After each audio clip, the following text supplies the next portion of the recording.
Welcome back, ladies and gentlemen. This is Weeknights. I am JD, aka He Who Pods. Glasses on, so I'm also rearview mirror. And I'm Dash, aka Dashing D. Welcome back. Word. It's Monday. Yay. Thrilling. All right, listen. I'm gonna let y'all know right now. I'm a hater today. I know I'm a hater plenty of days, but today I will be a hater. So it's a hating ass Monday for me. I just want to let y'all know. Oh, okay. Well, why is that? Well, first of all, they are releasing another DMX album. This is the second posthumous album, which technically, I mean, I look at it like the first one because the other one came out right after he passed. It was already being promoted and stuff. So When he passed away, he was preparing for that album the album to was go. already, yeah, the first one, or I should say the last one, was already being promoted. It was in rollouts. We knew the album was coming. Okay. And then he passed, unfortunately. Well, now there's a second posthumous album. I'm looking at it like the first, but if you're gonna be technical, yes, this is the first release. Uh, excuse me, this is the second release since he passed technically, and so this album is called "Let Us Pray" Chapter X. It is set to release on December 13th. It has a star-studded group of features. A lot of people are on this project. I don't even want to go down the whole list, but there's a lot of people on this project. And it's something he created before he died? I don't know. That's what I'm saying. Now I'm talking about the last album when I say we knew about it. No, I understand that, but I'm asking weren't you just talking about the new one? No. I'm saying when he passed, maybe I didn't phrase it properly. When DMX passed, an album came out shortly after. Uh-huh. That album we knew was coming. Right, but what you just read was about the old album or the new album? This is what I read is just that it comes out December 13th and it's called Let Us Pray Chapter X. Right. So my question. That's the newest album. It's coming out December 13th. Yeah, so that's what I was asking. Was this something he recorded before he? Oh, I don't know that answer. That's why it doesn't say. And I'm here on Spotify right now. It doesn't say anything. Just it lists all the features. Okay, well, I mean, Also, like looking at Spotify, this is 4 songs and their instrumentals. so then what are the features? I don't understand. Their features on the 4 songs.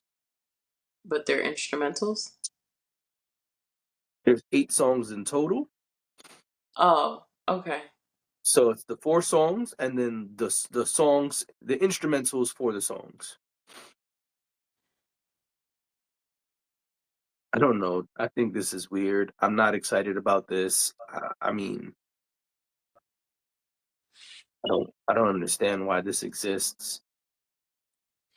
I'm not happy about it as a DMX fan. Um, I don't know if it's something he was working on beforehand. I don't. It doesn't say anything. Usually, there's some kind of blurb. When I signed my record deal, I think that I would want to put a clause in the deal that clearly states what happens to my music after I die. Mhm. I don't know if anyone will go for that, but I would at least try. Because I feel like this comes up a lot where artists pass away and there's projects that were out there, outstanding, didn't, they worked on it, wasn't finished, or maybe it was finished and it didn't come out. And then people are just left behind to do whatever they want with it. Right. And I don't like that. I hate that you can just pick up somebody's work after they've died and like sell it and make a profit off of it. And I'm not saying that under every circumstance that is wrong and not what the person would have wanted. We really don't know.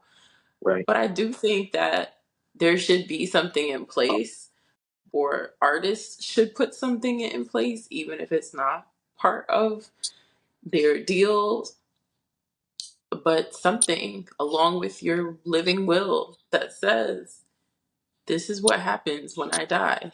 Do not put out any more albums. Not, I mean, I know if the record company owns the rights to it, it's a different conversation to have. But I'm saying, like, you have all these people who their estate owns the rights to their music and all of that. There's a conversation to be had there. That's all. No, I understand what you're saying totally. Unfortunately, we have seen instances where people have put out very specific statements. They have written in their will things that they want and do not want in clear writing. But then the people who make up the estate decide otherwise, or they just completely go against that. Prince is a great example of that. Prince was pretty clear on where he stood, and unfortunately, his estate has done quite the opposite. So it's a tricky situation. Also, I cannot find whether this is something he was working on before he passed or not. Um, I don't see anything up there. So the only thing I did not check is Swiss Beats. I know Swiss Mhm. Beats is usually involved with DMX stuff. This does not nothing I found mentions him. Everything mentions Grammy award-winning producer uh, Warren Campbell. Oh, I'm sorry. Okay, it says the same thing in a bunch of websites, so I'm guessing they all got the same press release. It says the 8-track collection from Def Jam / UME, due on December 13th, will combine DMX's Prayers with original music created from Grammy-winning gospel songwriter / producer Warren Campbell. And it says in parentheses that he worked with Kanye West and Alicia Keys. Uh, You yeah, know who Mark Campbell is, right? I don't think so. I mean, he's a big producer, but he's also husband of Erica Campbell. Erica Campbell is one half of Mary Mary. Oh, which is why they're on the album. That would make sense. Yeah. Yeah. Also, another fun fact about Warren and Erica Campbell. I don't know if you remember, there was a sound, a TikTok sound, probably more than a year ago, where the little girl went, Nationwide is on your side. Yeah, I remember that. Daughter of Warren and Erica Campbell. Very interesting. Yeah, that's what you call a rabbit hole, ladies and gentlemen.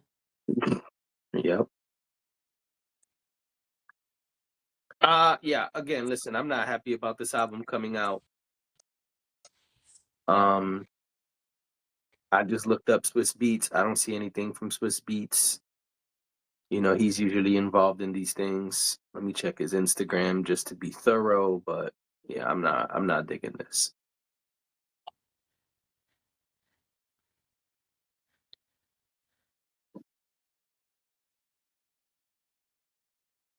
So that's where I'm at with it. I'm not happy that this is happening as a DMX fan.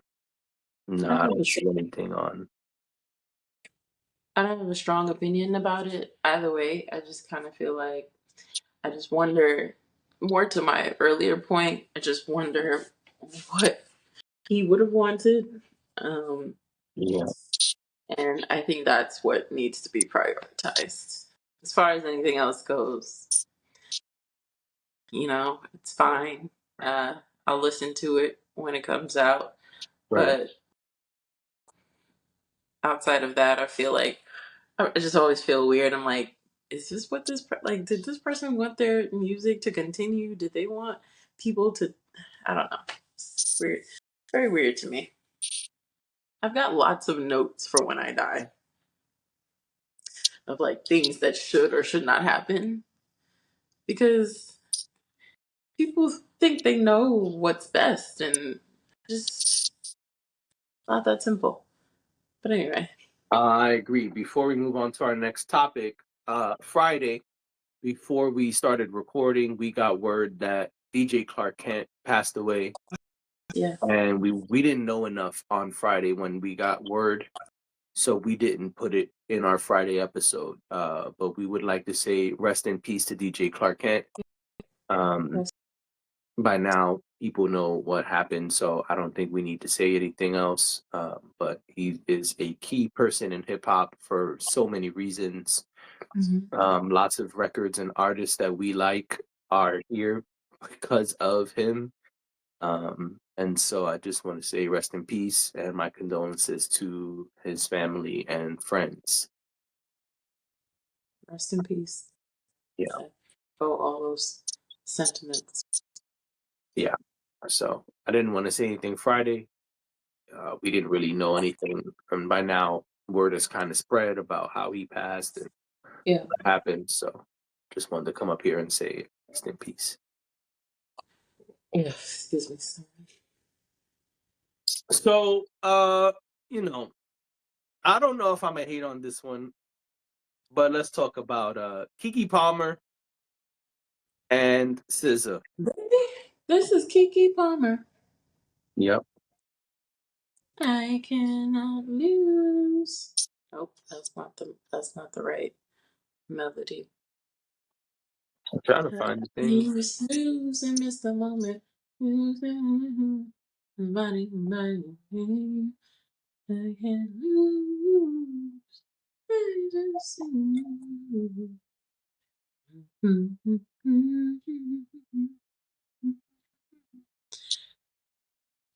So can't yeah, thank you for hold. that little tune You want? right there.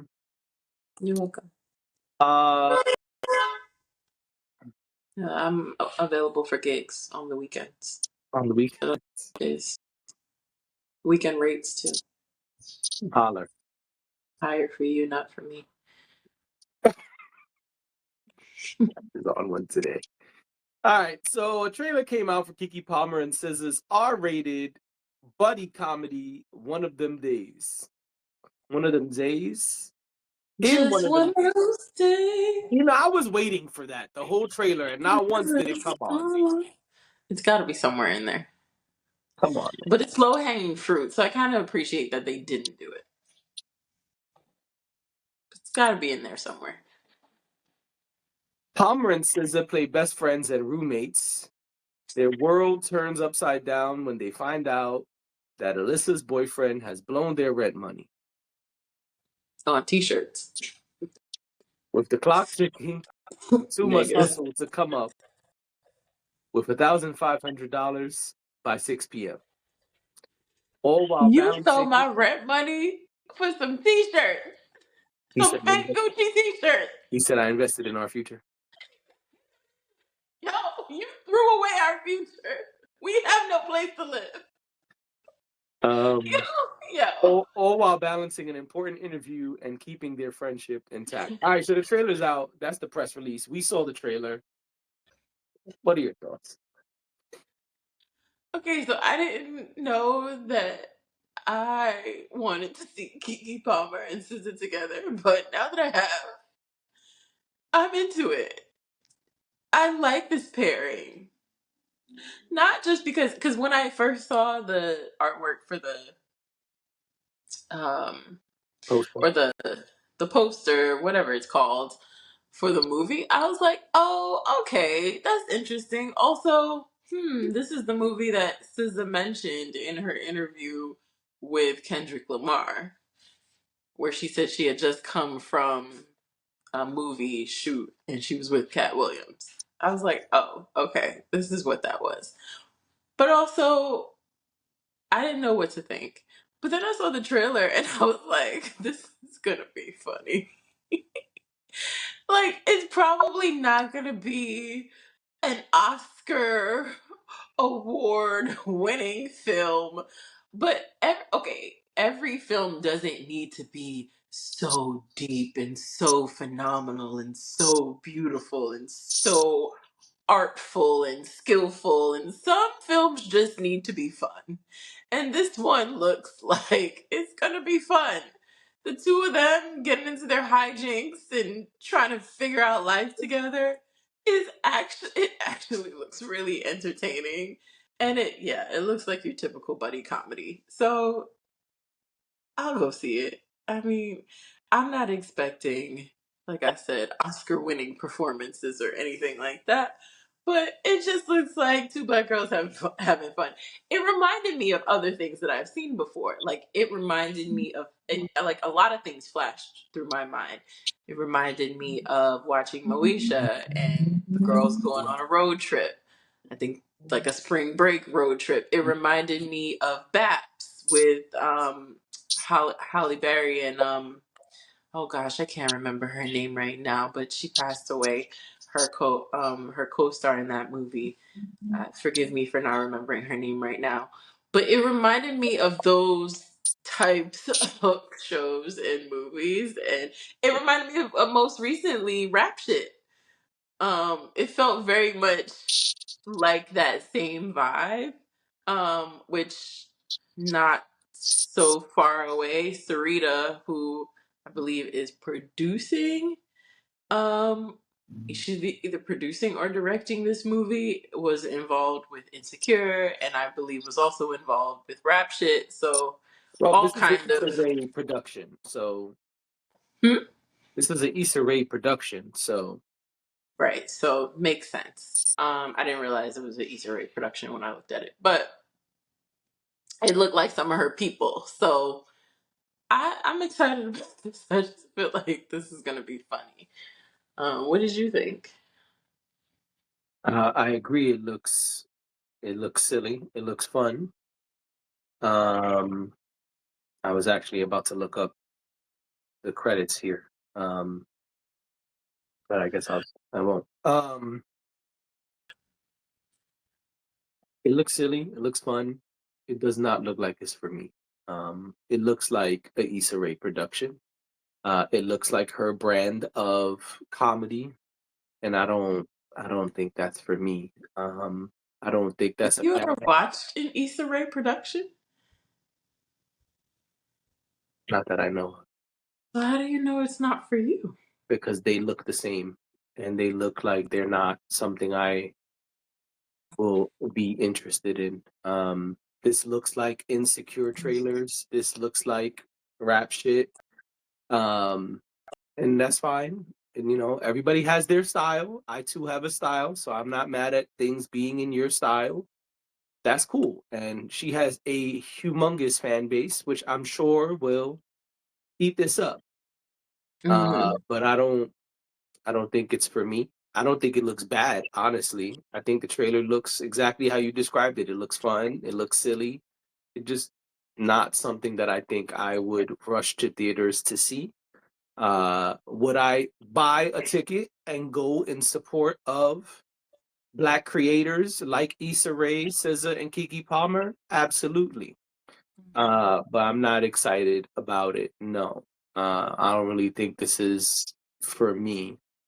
And maybe that makes me a hater. Maybe it doesn't. That's why I say I don't know if I'm a hate on this one. I could see people saying, yes, you're a hater, and that's okay. I can understand that. I just feel like this is not really something I'm going to enjoy. Uh, but I don't think that means it looks bad. Hmm. I think there's a difference between something looking horrible or being horrible. Like, we've listened to albums before and been like, "Oh, this album was okay, just not something I'm gonna listen to again. Not Hmm. really for me." And that's kind of how I feel about the trailer. The trailer does look silly, fun. I laughed watching the trailer, but also I could tell pretty much what's gonna happen in this movie, and I don't think I need to, rush to it. Um, but I would still support the movie. I was gonna, now I'm thinking. I think I did see an Issa Rae movie once upon a time, but I don't want to misspeak. Let me look it up. Um, A movie she was in, or a movie or something that she actually created, I think it or was both. I think she was in it and produced. Um, what's the movie called? Little? oh, with Regina Hall Mm-hmm. and Marseille Martin. Yeah, she played her assistant. I wouldn't. That wouldn't be the movie that I would think you would be watching, but okay. I saw it. Oh, I saw what's this Oh, called? Oh, see, oh, looking at her filmography, I saw The Photograph. oh! I like The Photograph. Well, Photograph I have is a cool. complicated relationship with The Photograph, if I'm being honest. Um, yeah, she did The Photograph with Lakeith Stanfield. Mm-hmm. Yep, I saw that. That also doesn't seem like. I honestly feel like of all the things she's done, Mhm. Insecure is probably the one you'd be the most interested in. The other stuff I could understand why. That's not really your cup of tea, but I don't know. I'm trying to Could find be. the stuff she produced. Okay, here we go. I thought y'all got Diddy already. That was interesting. Sweet Life, Lovebirds, Photograph. Yeah, Photograph. I saw Photograph. No, so she did not have I production mean, credits on the other movie. a lot of people saw The Photograph because it was like a Valentine's Day movie. So you know, Yes, it was. a lot of men saw that. Yep. Hmm. Yeah, The kind of movie that, when you're in a relationship, your boo says, "Come on, we have to see this one." yeah, And yeah. sucker ass niggas like me, we go see it. Sounds like that's what happened to you. It was, but I thought it was a good movie actually. But yeah, that's the one production of hers I saw. And it's actually kind of different than what I anticipate these kind of films to be. So yeah. Yeah, no, I mean, I hear you. Um, anyway, So speaking of having a style, it looks like Martin Lawrence wants to continue you know, his MO, if you will. It has been announced. Yeah, hmm Yawn Fest. Yeah, exactly. hmm It has been announced that Blue Streak has a sequel coming. was there only one blue streak? Correct. Or were there There two? only needed to be one. Well, I was just about to say that's not something that I would ever watch again or You watch talking about another Blue one Streak of. again? Blue Streak is a classic. No, I don't. But I don't care. Wow. Okay. Yeah. I just I've seen Blue sure like Streak mad times. In fact, yeah. Blue Streak is like right there. I can get up and grab Blue Streak from my DVD pile I've seen collection. it a bunch of times, but like I don't need it. I don't need to see it again. Got it. I don't. Is is blue? Am I thinking of the right movie? The one where he has like rubber bands in his hair? Yep.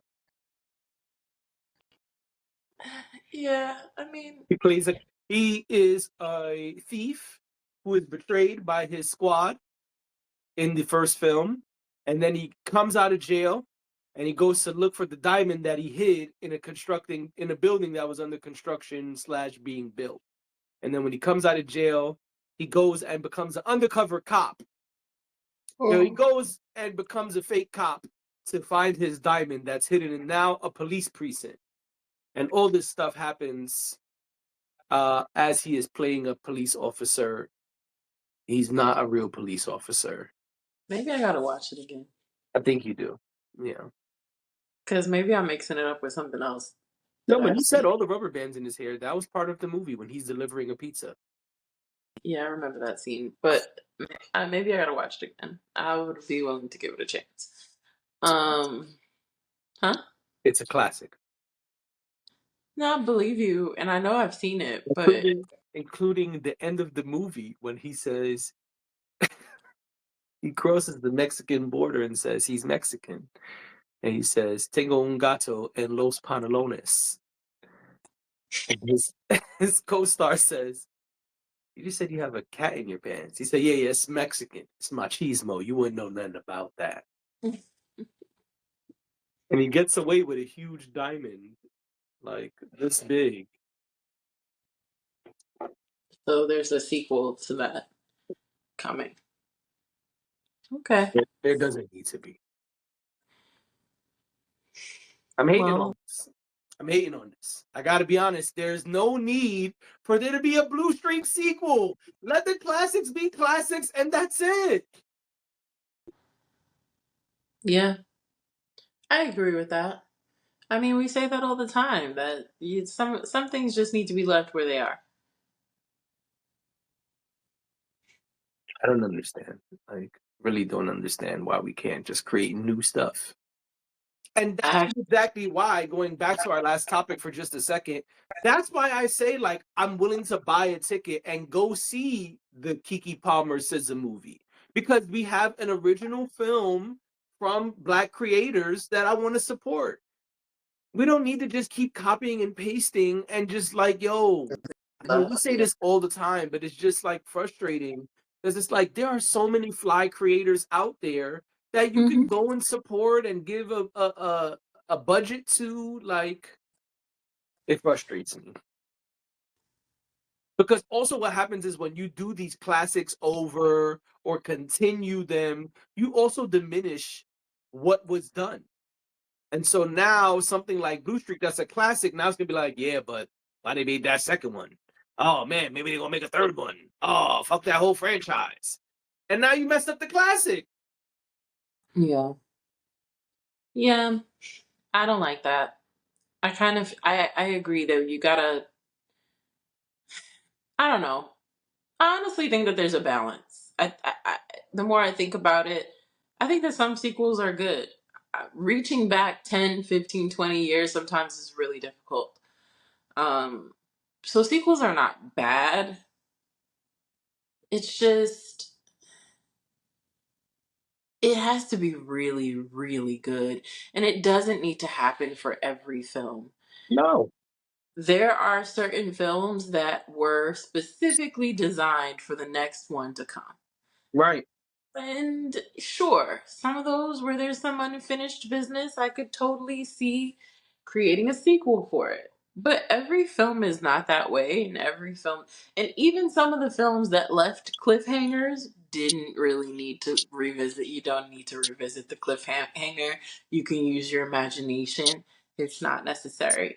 So I'm somewhere in the middle on this because I think that it's okay when it's well done. I don't think that it should be everything. Um, and I think that's where we are right now. I think it's just everything is like, oh, well, we're in a sequel era, so let's just make a sequel or let's reboot this and like, I don't know, now these people have kids in the movie or I don't care about some of the characters that we've known don't need to have the lives that these reboots and these sequels are trying to give them.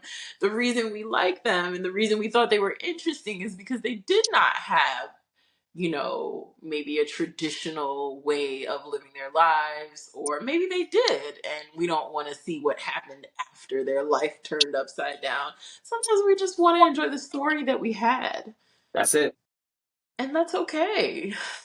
I don't know. It's a complicated thing. Um, But but yeah, Blue Streak came out in '99. that's what I'm saying. So I don't think we need to reach back that far back. no, For most things, we don't need to reach that far back. We just let it be. And Martin Lawrence can't create something new, that's what a I'm saying. new character, a new. I mean, even with Bad Boys, Don't get I me see the started. Don't get me started. I see the new one is on Hulu. I haven't Hulu or been. Netflix, one of them. I said, "Ooh, should I watch this?" We still waiting on your review. Oh, because I never made it to the movie theater to watch it. Maybe I'll watch it and I'll give a review next week. Well, ladies and gentlemen, that's our pod. Thank you for being here. We appreciate you. We will see you tomorrow night. Bye.